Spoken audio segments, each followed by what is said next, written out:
Olá pessoal, tudo bem? No vídeo de hoje a gente vai conversar um pouco sobre o salário e as mudanças que foram sofridas por ele aí nos últimos anos. Primeiro, quando eu falo de salário, o que eu quero falar com vocês sobre o salário é com relação ao princípio da irredutibilidade ou intangibilidade salarial. Quando a gente fala de salário, até então nós tínhamos aí a ideia de que o salário ele não pode ser reduzido. Isso por força desse princípio da irredutibilidade ou intangibilidade. E de fato o salário não pode ser reduzido, tá? O que acontece?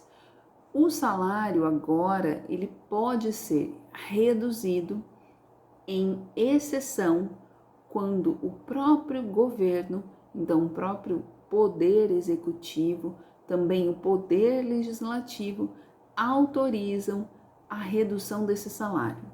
Então nós tivemos dois grandes momentos, um em 2014 e 2015, com o Programa de Proteção ao Emprego, então que ficou aí conhecido como PPE, e nesse programa foi quando nós tivemos aí um período, da economia que estava um pouco tumultuado ali, muitas empresas passando por dificuldades financeiras, então foi possibilitada essa redução desde que a empresa estivesse em fase ali, em um programa de recuperação, tá? Então ela estava tentando se recuperar, ela estava tentando manter o seu funcionamento, a sua atividade, ela estava buscando ali se manter ativa. E agora, em 2020, nós temos aí também um outro programa por conta da pandemia do Covid-19, na verdade, mais por conta do estado de calamidade pública que foi decretado, e esse estado de calamidade pública vem em razão da pandemia do Covid-19. Então aí nós temos também o programa de manutenção do emprego que foi criado pelo governo com a força das medidas provisórias 927 e 936, que depois acabou aí virando a lei 14020 de 2020. Então agora vem a mesma proposta do governo em possibilitar a redução do salário quando a empresa faz parte desse programa.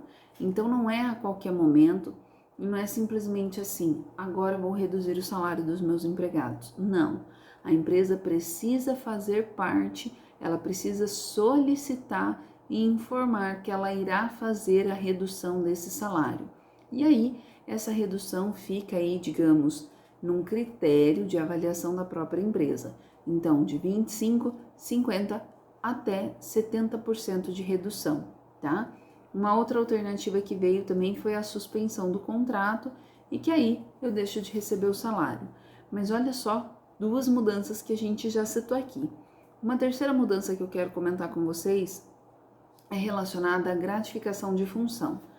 Com relação à gratificação de função, ela entrava também na questão da irredutibilidade, Na verdade, até mais na estabilidade. Então, uma vez que eu recebi essa gratificação de função, ela não podia ser retirada desse empregado. E essa gratificação de função, para que ela tivesse essa estabilidade, para que ela não fosse retirada, algumas jurisprudências entendem que seria aí a partir do momento que eu recebo ela há 5 anos. Outras entendem que seria um prazo um pouco maior, 10 anos. Mas aí veio uma alteração com a reforma trabalhista. Então a reforma trabalhista tirou essa estabilidade da gratificação de função.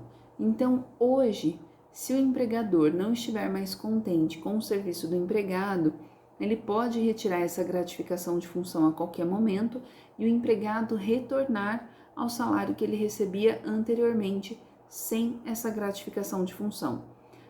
O grande problema que vem se observando é que quando eu faço isso, muitas vezes o empregado estava ali naquele mesmo cargo há muitos anos e o seu salário base é um salário baixo e ele tem o maior peso da sua remuneração como gratificação de função. Uma vez que eu trago essa possibilidade onde ele não tem mais estabilidade, pode vir a gerar uma insegurança para esse empregado, tá? Então esses foram alguns pontos alterados aí com relação ao salário e que entram também no princípio da irredutibilidade ou intangibilidade salarial. Eu espero você no nosso próximo vídeo. Tchau!